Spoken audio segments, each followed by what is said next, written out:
Hi, this is Pastor Madelyn. I'm here with Kate Scuffle, our church administrator, and we're talking today about things that Kate does. Maybe you don't know Kate very well. Maybe you haven't had a chance to come across her in your time at the church. So welcome, Kate. I'm glad that you're chatting with me today. Hi, it's good to see everyone. Yeah, no, I always say that I'm part of the weekday part of the church and everyone else is part of the Sunday part of the church. So weekday Kate here. Weekday Kate. You have really been instrumental in our move behind the scenes and getting our office moved and set up again, and instrumental in just our day-to-day running of things and in so much. Let me start by asking you, what are some things that you think people don't know about your job? What are some of the things you wish people knew about the job that you do? Well, I mean, part of it's, I always think of it's the weekday part of the church. It's the not the exciting or inspirational part, perhaps, but whether I always think of it as being kind of a switchboard, phone switchboard, between connecting there's so much activity within the church. I mean, it's such particularly all the programs and committees and projects, as well as kind of keeping track of them. Am I recording them? Am I putting people in touch with each other? Is there finances involved? Are there vendors involved? Is it using our equipment, our computers? Is there a computer issue? So there's so many pieces that kind of come into play. There's always been so much activity, so much going on, and not really a large staff ever. It's not as if, we don't have someone sitting down the hall handling the accounts or things like that. So like with the move, it was interesting. Dora, of course, was fabulous in coordinating all the kind of moving in and out of the space. The office alone, there's a complexity to that. It's still space-based, and so the computers aren't on the cloud at this point. So how do we home our computer system? Because if we don't have email, we don't have a website, we can't communicate. And right now, of course, online communication is what's holding everyone together. So you've got the computers, you've got how do you reconnect the phone? Can you reconnect the phone? Well, the phone's different than the phone equipment, which was put in 15 years ago before I'd ever seen a phone there. And so there's unearthing and connecting all the time too. What did we do 10 years ago to do this? Should we keep this? What about a copy? What do we need moving forward? How are we using the space? So I think, as everyone experienced with the move, there was a lot to decide quickly, and everything kind of connected to something else. It was like pulling a thread on a sweater, and it just kept unraveling. There was more and more and more. It was intense. At first, Presbyterian was really helpful, but there was a lot of working with the computers, working with the electronics and stuff that needed to be worked out. Also, though, on a certain level too, because of working with the link, processing the bulletin, processing publications, I'm always also really hyper aware kind of at the same time, sitting there in that switchboard in the center like that, I can also hopefully often help connect things that I see that aren't connecting, that need to be connected, whether it's activity to other activities, complications, details people might need. I'm thinking right now, for instance, it's interesting. We were just recently, a lot of us talking via email about the room reservation form. Well, we don't have rooms to reserve right now. Well, how are we working? We're working on Zoom. So working with Kate McDevitt to make sure that our room reservation form is now our room Zoom reservation form, and getting people back in the habit of using that as we adjust to a whole new way of kind of being active and connecting.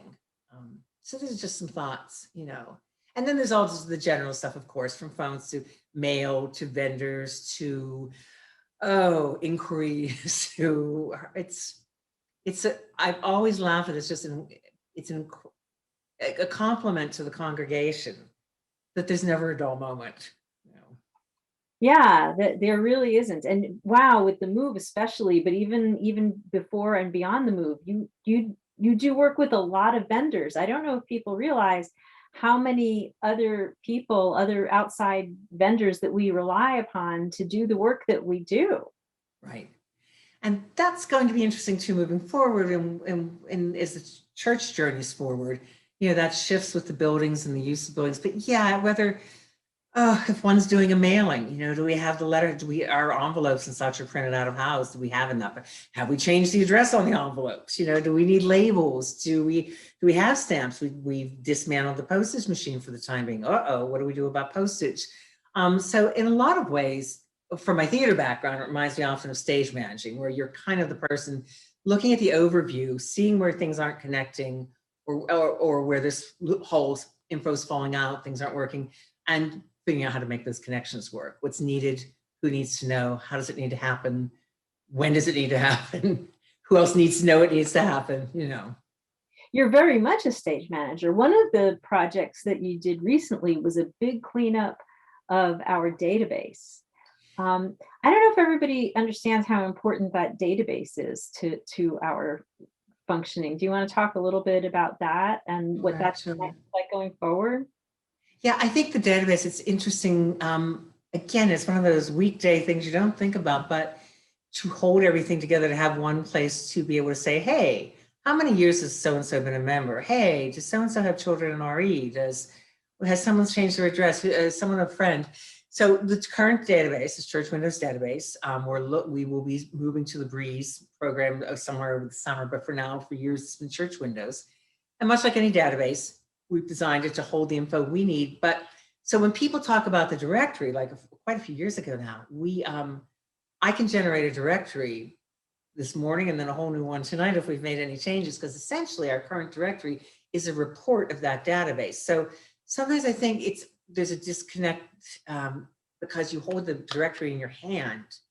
It's important for people to realize sometimes if I've seen like a nag about getting info on new members and mailing addresses and phone numbers and such, it's because essentially that's all going in the database. That's being extricated for a directory. That's being extricated to pay our dues to UUA. That's being extricated to figure out how many zip code, who lives in what zip codes. So the more comprehensive our info, you know, the better we can function and the more quickly we can function. So yeah. So we do, thank you. And we do communicate with the UUA. In fact, just recently, we realized that we hadn't for a very long time because nobody had asked you to do this and the whole time you'd been here with us, right? Is to communicate with the UUA, because all of our members should be getting copies of the UU World. And so that's another task you've taken on now, is being our communication point with the UUA. It's been interesting this past year. I think partly the move really highlighted the need to, I mean, it seems to me if one has an office and has someone or one or more people to staff that office, take advantage. That although our committees are incredibly active, that it might be something to think about sometimes, to think of the office almost like an archive or a CC. Like let the office, if the more the office knows what's going on, not making decisions, not generating the activity, but kind of collecting that knowledge, then the office can jump in to help with things. So for the UUA, I think a lot of our contacts, whether it's reporting members at the end of the year, like Chris Davis always checks in with me for a report on our members, and she reports it to the UUA. So a lot of our contact had been committee driven in the past. But you're right, with the magazine, since it came out, that didn't really fall under a committee connection per se, and had gotten lost in the cracks. So what I'm taking away from it is I think it's really important to really strengthen, for me to really get a bigger overview of all our contacts with UUA, so that if someone would leave, someone retires, something changes, at least I in the office know to keep the machine rolling, keep the report coming in, keep the info going in and out. So yeah, we've been, again, with the move, we've been doing that with a lot of things, Church Mutual, the insurance, the UUA. I'm not the decision maker, but I'm the conduit, ideally, and that's very helpful. And then I can be expected also to bring that information back to the committee or the person or the member. Thanks, Kate. Thanks. I really appreciate that. So let me ask you, how are you liking our new temporary office space? We have that space for 6 months. How are you liking that? You're still working from home quite a lot, but you're also working in our new office space. What's that like compared to our old space? It's very different. It's bright and lovely, and it's on this kind of beautiful green campus area. The staff over there is lovely. The room is unlike our smaller kind of nest of little offices in the old church. This is a large room that I understand might have been used as a boardroom. It's quite sizable, lots of light, lots of air, good sized space. What I've done is try to make sure that when Mid-Atlantic, our computer tech support team came in, there were some challenges to getting our computer system operative because understandably First Presbyterian is not encouraging us to run a Wi-Fi line of our own or anything until we all sort things out a bit more. So we're piggybacking off their Wi-Fi. So there were some complications with that. Took a while. What we decided to do was put the desk, file cabinets, computers, the copier, the rest of it kind of intentionally towards one end there's a deep storage closet, which is wonderful, where a lot of our archives and our non-daily files will be in our living. So I've concentrated kind of the older work area I would be used to at one end, because now we have the potential, the other half of the room is quite sizable. Dora brought over some of the dividers from the gym. We've brought over some of our tables and chairs from the gym, with the thought that as we kind of come out of the pandemic, depending on how things work out, this could be an ideal space to start small meetings in person. There's good ventilation, there's the space for it. So there's more than enough workroom. There's just about enough storage room. We took a lot of the files and the boxes currently in the office, if anyone would stop by, that you'll see are again archival, considered important enough probably not to put in our storage locker, not necessarily part of the daily work of things. So I'm continually kind of organizing them and moving them into our back storage area. But it's an attractive space. It's easily accessible, great parking, just a lovely spot. And you've been doing a really great job of getting it all in order and getting it work ready for yourself and for the rest of us. So thank you. Kate, is there anything that you'd like our congregation to know about you, or about or anything else that you'd like to tell folks? It's interesting. Maybe I hadn't thought of this before, but maybe the reason I'm there, which is that I think some congregants know, many don't. Maybe, well, I don't know. That my husband George and I had worked for years and decades here in the Valley in the arts, mostly theater, lots of other things. Had gone off. He had had a heart attack. We'd gone off to Ireland, bucket list. Worked and taught there and produced there for a few years. It was grand. And when we came home, we had stepped away from our company. We're like, oh, I thought, well, I need something to transition back into the community. And some folks at the Unitarian Universalist Church mentioned that they were looking for an administrator. And I had been to events there. I'd been to several events there, actually. Loved the building, loved the energy, loved the events, loved the people, the neighborhood, all of it.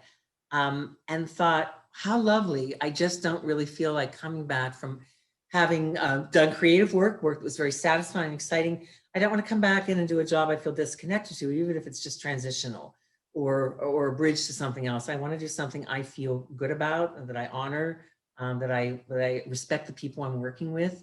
And my impression of the Unitarian Universalist Church was that there was just nowhere else I could find that in that way but there, and was so delighted to hear that there was an opening available.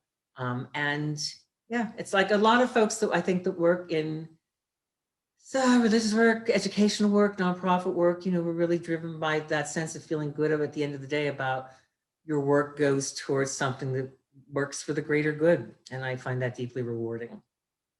Well, I'm so glad you're with us. It's a pleasure for me to be working with you. And we do have a small staff, but I think we work well together. Yes.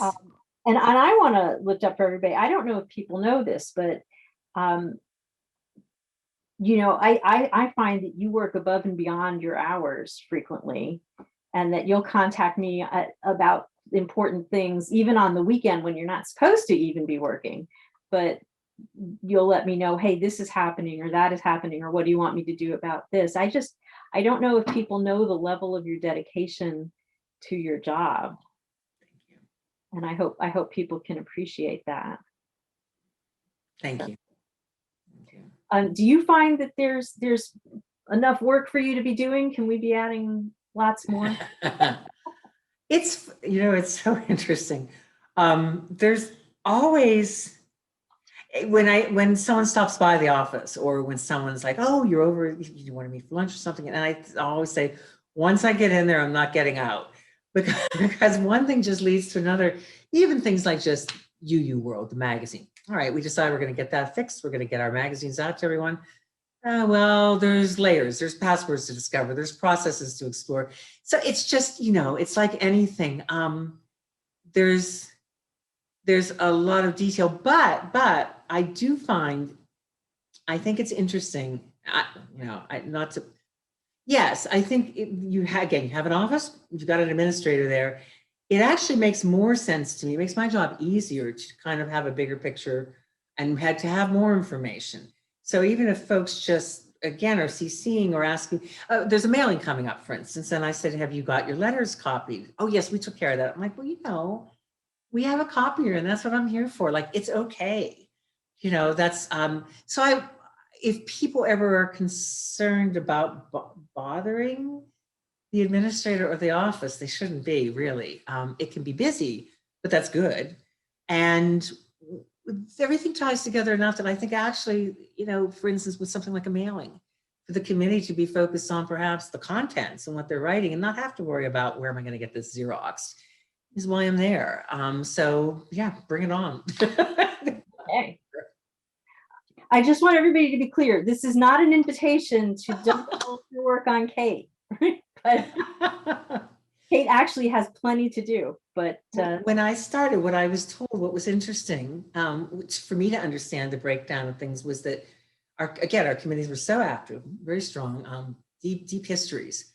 They're like, committees have work and they have their work, but you're there to support their work and they will let you know what they need, and that made sense to me. Yeah. Well, I think you're doing a fine job of supporting all of our work. And I know that you support my work so much, and I would be lost without having you there. So it's been a pleasure for me to have you working there by my side since I've arrived. Anything else you want to tell folks before we sign off and post this for? I don't think so. Again, that I've enjoyed watching the church grow and change and the good work that it does. Social action, I often talk about that too. Just proud of what the church creates and does and the role it plays in the community. And that makes my life richer. I know a lot of the congregation would be aware that I just lost my husband, and the amount of cards I received, the calls, people checking in, the sense that there's a community there is not necessarily something someone can take for granted from the place where they work. And it's a real gift. It's been a real gift, and I'm deeply grateful. Well, I'm so glad that you feel a connection. And Kate, I know that you're going to have a lot on your plate when we move the database. Yes. Yep. That's coming up, but I'm really excited about that. And I'm glad you're going to be there for that and helping us to transition that, the database migration. Look for birds overhead. And thank you for talking to me today and introducing yourself a little more to our congregation. Thank you.